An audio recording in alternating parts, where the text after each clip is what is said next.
메밀꽃 필 무렵. 작가 이효석의 작품 메밀꽃 필 무렵은 어느 여름날 봉평 장터에서 대화 장터로 가는 산길에서 일어난 이야기입니다. 이 작품은 장돌뱅이들의 삶의 애환과 인간 본연의 애정을 담고 있는 이효석님의 대표작입니다. 이 작품의 성격은 낭만적이고 서정적입니다. 그리고 시적인 표현이 많아 이해하기 어려운 옛말들은 현대적으로 수정해서 낭독하겠습니다. 그럼 그 이야기 속으로 들어가 보실까요? 여름장이란 애시당초에 글러서 해는 아직 중천에 있건만 장판은 벌써 쓸쓸하고 더운 햇발이 버려놓은 전휘장 밑으로 등줄기를 훅훅 볶는다. 마을 사람들은 거진반 돌아간 뒤여 팔리지 못한 나무꾼패가 길거리에 궁식거리고들 있으나 석유병이나 받고 고깃말이나 사면 족할 이축들을 바라고 언제까지든지 버티고 있을 법은 없다. 더럽게 날아드는 파리떼도 장난꾼 각다기들도 귀찮다. 공보 얼금뱅이여 왼손잡이인 대팀전의 허생원은 기업 호동업의 조선달을 낚아보았다. 그만 먹을까? 잘 생각했네. 봉평장에서 한 번이나 흐뭇하게 팔아본 일 있을까? 내일 대화장에서나 한몫 벌어야겠네. 오늘 밤은 밤을 새서 걸어야 될걸. 다리 뚜렸다. 절렁절렁 소리를 내며 조선달이 그날 번 돈을 따지는 것을 보고 허생원은 말뚝에서 넓은 휘장을 벗고 버려놓았던 물건을 거두기 시작하였다. 무명필과 주단바리가 두 고리짝에 꼭 찼다. 멍석 위에는 천 조각이 어수선하게 남았다. 다른 축들도 벌써 거진 전들을 걷고 있었다. 약바르게 떠나는 패도 있었다. 어물장수도 땜장이도 엿장수도 생강장수도 꼴들이 보이지 않았다. 내일은 진부와 대화의 장이 선다. 축들은 그 어느 쪽으로든지 밤을 새며 6, 70리 밤길을 타박거리지 않으면 안 된다. 장판은 잔치 뒷마당같이 어수선하게 벌어지고 술집에서는 싸움이 터져 있었다. 주정꾼 욕짓거리에 섞여 계집의 앙칼진 목소리가 찢어졌다. 장날 저녁은 정해놓고 계집의 고함 소리로 시작되는 것이다. 생원, 시침을 때도 다 하네. 충주집 말이야. 계집 목소리로 문득 생각난 듯이 조선달은 비죽이 웃었다. 그림의 떡이지. 어린 자식들을 족수로 하고서는 상대가 돼야 말이지. 그렇지도 않을걸. 촉들이 사적을 못 쓰는 것도 사실은 사실이나 아무리 그렇다곤 해도 왜 그 동이 마일세? 감쪽같이 충주집을 흐린 눈치거든. 뭐, 그 애순이가 물건 가지고 납고 없나 보지. 착실한 녀석인 줄 알았더니. 그 귀만은 알 수 있나? 국리 말고 갑옷에나 그려. 내 한턱 씀세. 그다지 마음이 당기지 않는 것을 쫓아갔다. 허생호는 계집과는 연분이 멀었다. 공보 얼금뱅이 상판을 쳐들고 대할 숙기도 없었으나 계집 편에서 정을 보낸 적도 없었고 쓸쓸하고 뒤틀린 반생이었다. 충주집을 생각만 하여도 철없이 얼굴이 붉어지고 발밑이 떨리고 그 자리에 소스라쳐 버린다. 충죽집 문을 들어서 술자석에서 과연 동희를 만났을 때에는 어찌된 서슬인지 발끈 화가 나버렸다. 상위에 붉은 얼굴을 쳐들고 제법 계집들과 농탕 치는 것을 보고서야 견딜 수 없었던 것이다. 녀석이 제법 기생질을 하는 난질꾼인데 꼴사납다. 머리에 피도 안 마른 녀석이 낮부터 술 처먹고 계집과 농탕이야. 장돌뱅이 망신만 시키고 돌아다니는구나. 그 꼴에 우리들과 한몫 보자는 셈이지. 동이 앞에 막아서면서부터 책망이었다. 걱정도 팔자여 하는 듯이 빤히 쳐다보는 상기된 눈망울에 부딪힐 때 결김에 따귀를 하나 갈려주지 않고는 배길 수 없었다. 동이도 화를 쓰고 팩하고 일어서기는 하였으나 허생원은 조금도 동색하는 법 없이 마음먹은 대로는 다 짓거렸다. 어디서 주워먹은 선머슴인지는 모르겠으나 내게도 하비엄이 있겠지. 그 사나운 꼴 보면 마음 좋겠다. 장사란 탐탁하게 해야 되지. 계집이 다 무어야. 나가거라. 냉큼 꼴 치워. 그러나 한마디도 대꾸리하지 않고 하염없이 나가는 꼴을 보려니 도리어 측은히 여겨졌다. 아직도 소름소름한 사이인데 너무 과하지 않았을까 하고 마음이 섬찟해졌다. 주제도 넘지. 같은 술손님이면서도 아무리 젊다고 자식 낳게 되는 것을 붙들고 치고 닦아 살 것은 뭐야? 원. 충죽집은 입술을 쫑긋하고 술 붓는 솜씨도 거칠었으나 젊은 애들한테는 그것이 약이 된다나 하고 그 자리는 조선달이 얼버무려 넘겼다. 너 녀석한테 반했지. 애숭이를 빨면 죄된다. 한참 법석을 친 후이다. 담도 생긴 데다가 웬일인지 흠뻑 취해보고 싶은 생각도 있어서 허생원은 주는 술잔이면 거의 다 들이켰다. 건아의 짐을 따라 계집 생각보다도 동희의 뒤실이 한결같이 궁금해졌다. 내 꼴의 계집을 가로채서는 어떡할 작정이었누 하고 어리석은 꼬락서니를 모질게 책망하는 마음도 한편에 있었다. 그렇기 때문에 얼마나 지난 뒤인지 동희가 헐레벌떡거리며 황급히 부르러 왔을 때에는 마시던 잔을 그 자리에 던지고 정신없이 허덕이며 충주집을 뛰어나간 것이었다. 생원, 당나귀가 줄을 끊고 야단이에요. 각 가기들 장난이지. 필연코. 짐승도 짐승이려니와 동희의 마음씨가 가슴을 울렸다. 뒤를 따라 장판을 다름질하려니 거슴츠레한 눈이 뜨거워질 것 같다. 불악술한 녀석들이라 어쩌는 수 있어야죠. 나귀를 몹시 구는 녀석들을 그냥 두지는 않을걸. 반평생을 같이 지내온 짐승이었다. 같은 주막에서 잠자고 같은 달빛에 젖으면서 장에서 장으로 걸어다니는 동안에 20년의 세월이 사람과 짐승을 함께 늙게 하였다. 거칠게 일어난 목뒤털은 주인의 머리털과도 같이 바스러지고 개진개진 젖은 눈은 주인의 눈과 같이 눈곱을 흘렸다.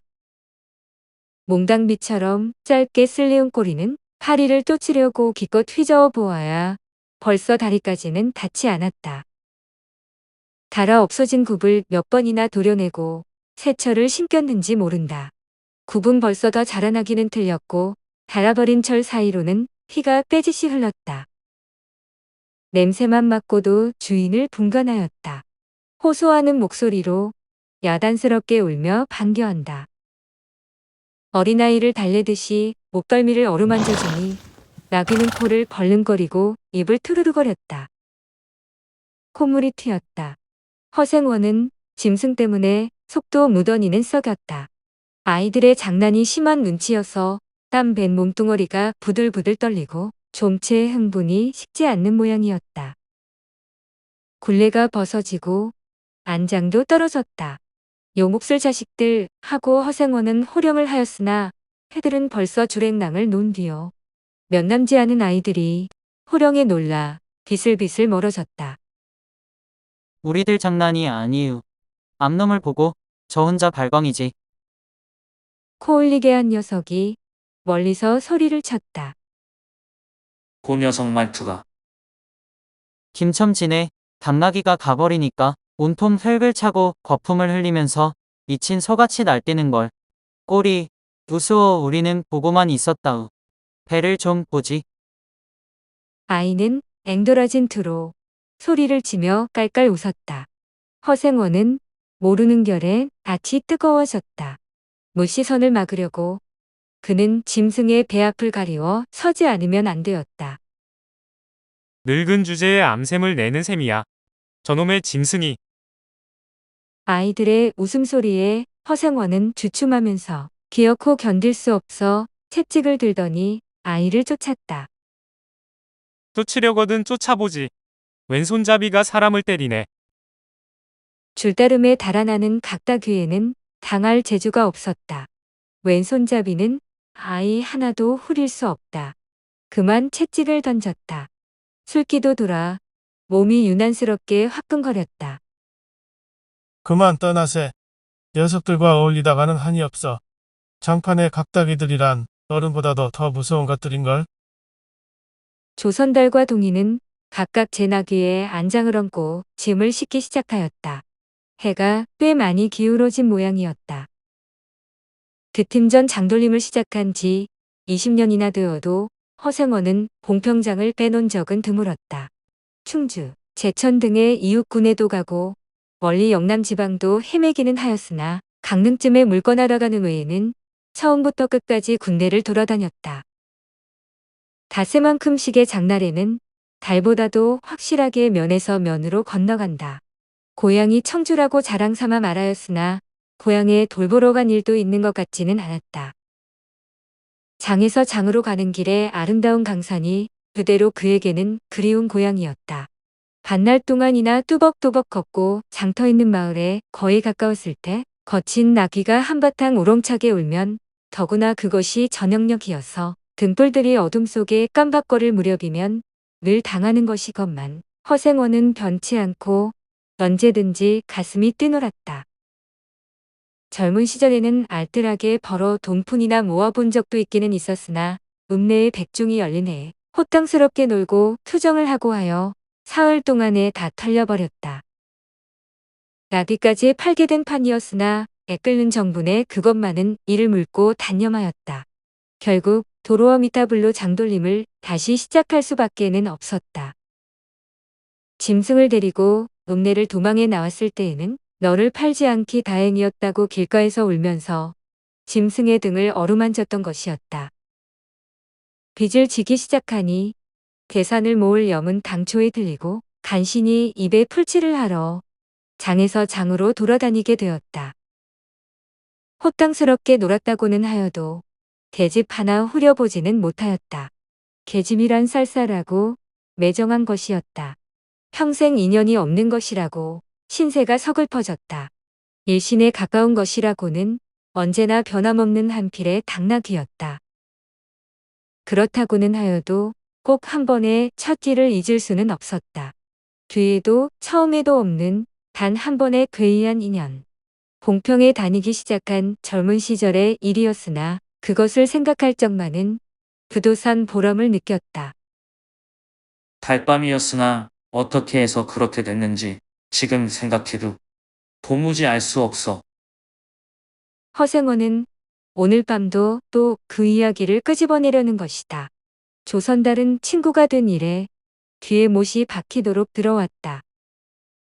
그렇다고 실증을 낼 수도 없었으나 허생원은 시치미를 떼고 되풀이할 대로는 되풀이하고야 말았다. 달밤에는 그런 이야기가 격에 맞거든. 조선달 편을 바라는 보았으나 물론 미안해서가 아니라 달빛에 감동하여서였다. 이지러는 졌으나 보름을 갓 지난 달은 부드러운 빛을 흐뭇이 흘리고 있다. 대화까지는 80리의 밤길, 고개를 둘이나 넘고 개울을 하나 건너고 벌판과 산길을 걸어야 된다. 길은 지금 긴 산허리에 걸려 있다. 밤중을 지난 무렵인지 죽은 듯이 고요한 속에서 짐승 같은 달의 숨소리가 손에 잡힐 듯이 들리며 콩포기와 옥수수 잎새가 한층 달에 푸르게 젖었다. 산허리는 온통 메밀밭이어서 피기 시작한 꽃이 소금을 뿌린 듯이 흐뭇한 달빛에 숨이 막힐 지경이다. 붉은 대궁이 향기같이 애잔하고 나귀들의 걸음도 시원하다. 길이 좁은 까닭에 세 사람은 나귀를 타고 외줄로 늘어섰다. 방울소리가 시원스럽게 딸랑딸랑 메밀밭계로 흘러간다. 앞장선 허승원의 이야기 소리는 꽁무니에 선 동이에게는 확적히는 안 들렸으나 그는 그대로 개운한 제멋에 적적하지는 않았다. 장이선, 꼭 이런 날 밤이었네. 객주집 토방이나 무더워서 잠이 들어야지. 밤중은 돼서 혼자 일어나 개울가에 목욕하러 나갔지. 봉평은 지금이나 그제나 마찬가지지. 보이는 곳마다 메밀밭이어서 개울가나 어디 없이 하얀 꽃이야. 돌밭에 벗어도 좋을 것을 달이 너무도 밝은 까닭에 옷을 벗으러 물방 앞간으로 들어가지 않았나.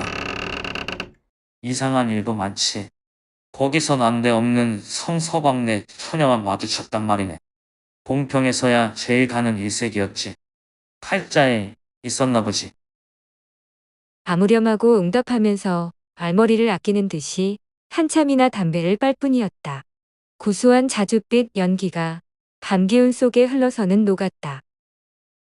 날 기다린 것은 아니었으나 그렇다고 달리 기다리는 논팽이가 있는 것도 아니었네. 처녀는 울고 있단 말야. 짐작은 되고 있으나 성서광래는 한참 어려워서 들고 날 판이 때였지. 한 집안일이니 딸에게도 걱정이 없을 리 있겠나? 좋은 데만 있으면 시집도 보내련만 시집은 주고도 싫다지. 그러나 처녀란 올 때 같이 정을 거는 때가 있을까? 처음에는 놀라기도 한 눈치였으나 걱정 있을 때는 누그러지기도 쉬운 듯해서 이럭저럭 이야기가 되었네. 생각하면 무섭고도 기막힌 밤이었어. 제천인지로 주백랑을 놓은 건 그 다음 날이었다. 다음 장날 전에 벌써 온 집안이 사라진 뒤였네. 장파는 소문에 발끈 뒤집혀 고작해야 술집에 팔려가기가 상수라고 처녀의 뒷공문이 자자들하단 말이야. 제천장판을 몇 번이나 뒤적겠나. 허나 처녀의 꼴은 뻥 거먹은 자리야. 첫날 밤이 마지막 밤이었지. 그때부터 봉평이 마음에 든 것이 반평생인들 잊을 수 있겠나. 수호 좋았지. 그렇게 신통한 일이란 쉽지 않아. 항영 못난 거 서더 새끼 낳고 걱정 늘고 생각만 해도 진절이 나지. 그러나 늙음 아빠지까지 창돌뱅이로 지내기도 힘드는 노릇 아닌가. 난가을까지만 하고 이생계와도 하직하려네. 대화쯤에 조그만 전방이나 하나 벌리고 식구들을 부르겠어. 사시장천 또박또박 걷기란 여간 이래야지. 얘 처녀나 만나면 같이나 살까. 난 거꾸러질 때까지 이 길 걷고 저 달 볼 테야. 산길을 벗어나니 큰 길로 틔워졌다. 공문이의 동이도 앞으로 나서 나귀들은 가로 늘어섰다. 총각도 젊겠다. 지금이 한창 시절이랬다. 충주집에서는 그만 실수를 해서 그 꼴이 되었으나 절대 생각 말게. 천만에요. 되려 부끄럽습니다. 계집이란 지금 웬 제격인가요? 자나깨나 어머니 생각뿐인데요. 허생원의 이야기로 실심의 한 끝이라 동이의 어조는 한풀 수그러진 것이었다. 아비 어미란 말에 가슴이 터지는 것도 같았으나 제겐 아버지가 없어요. 피부치라고는 어머니 하나뿐인걸요. 돌아가셨나? 당초부터 없습니다. 그런 법이 세상에. 생원과 선달이 야단스럽게 껄껄들 웃으니 동이는 정색하고 우길 수밖에는 없었다. 부끄러워서 말하지 않으려 했으나 정말이에요. 제천촌에서 달도 차지 않은 아이를 낳고 어머니는 집을 쫓겨났죠. 우스운 이야기나 그러기 때문에 지금까지 아버지 얼굴을 본 적이 없고 있는 고장도 모르고 지내가요. 고개가 앞에 놓인 까닭에 세 사람은 나귀를 내렸다. 둔덕은 험하고 입을 벌리기도 힘들어 이야기는 한동안 끊겼다. 나귀는 건듯하면 미끄러졌다. 허생원은 숨이 차 몇 번이고 다리를 쉬지 않으면 안 되었다. 고개를 넘을 때마다 나이가 알렸다. 동이 같은 젊은 축이 그지없이 부러웠다. 담이 등을 한바탕 쪽 씻어내렸다. 고개 너머는 바로 개울이었다. 장마에 흘러버린 널다리가 아직도 걸리지 않은 채로 있는 까닭에 걷고 건너야 되었다. 고이를 벗어 띠로등에 얽어매고 반벌거숭이의 우스꽝스런 꼴로 물속에 뛰어들었다. 금방 땀을 흘린 뒤였으나 간물은 뼈를 찔렀다. 그래, 대체 기르긴 누가 기르고? 어머니는 하는 수 없이 의구를 얻어가서 술장사를 시작했죠. 술이 고주망태라서 의구가 완전 망난이에요. 철 들어서부터 맞기 시작한 것이 하룬들 편한 날이 있었을까. 어머니는 말리다가 체이고 맞고 칼부림을 당하고 하니 집골이 무엇겠소. 18살 때 집을 뛰쳐나서부터 이 짓이죠. 청각 낯설은 동이 무던하다고 생각했더니 듣고 보니 딱한 신세로군. 물은 깊어 허리까지 찼다. 속 물살도 어지간히 센데다가 발에 채이는 돌멩이도 미끄러워 금시에 물살에 쓸려버릴 듯하였다. 나기와 조선달은 대빨리 거의 건넜으나 동희는 허생원을 붙드느라고 두 사람은 훨씬 뒤떨어졌다. 모친의 친정은 원래부터 제천이었던가? 윈걸요. 시원쓰리 말은 안 해주나 봉평이라는 것만은 들었죠. 봉평. 그래, 그 아비성은 무엇이고? 알 수 있나요? 도무지 듣지를 못했으니까. 그렇겠지. 하고 중얼거리며 흐려지는 눈을 까물까물하다가 허생원은 경망하게도 발을 빗디디었다. 앞으로 꼬꾸라지기가 바쁘게 몸째 풍덩 빠져버렸다. 허우적거릴수록 몸을 걷잡을 수 없어 동희가 소리를 치며 가까이 왔을 때에는 벌써 퍽이나 흘렀었다. 옷째 쫄딱 젖으니 물에 젖은 개보다도 참혹한 꼴이었다. 동희는 물속에서 어른을 헷깝게 업을 수 있었다. 젖었다고는 하여도 여인 몸이라 장정등에는 오히려 가벼웠다. 이렇게까지 해서 안 됐네. 내 오늘은 정신이 빠진 모양이야. 염려하실 것 없어요. 그래, 모친은 바비를 찾지는 않는 눈치지. 늘 한번 만나고 싶다고는 하는데요. 지금 어디 계신가?